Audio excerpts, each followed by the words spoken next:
ಮಧ್ಯರಾತ್ರಿಲಿ highway ರಸ್ತಿಲಿ ಒಂಟಿ ಹುಡುಗಿ ನಿಂಗೇನು ಕೆಲಸ?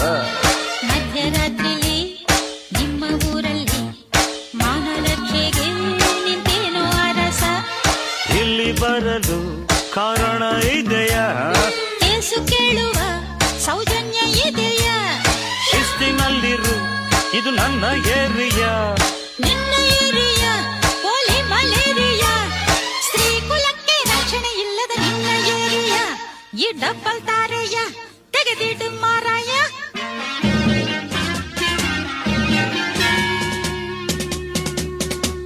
ನಡುರಾತ್ರಿ ಸ್ವಾತಂತ್ರ್ಯ ಕೊಟ್ಟರೆ, ನೀವು ತಂದು ಬೀದಿಲಿ ಇಟ್ಟರೆ, ನಮ್ಮ ಊರು ಎಂದು ರಾಮರಾಜ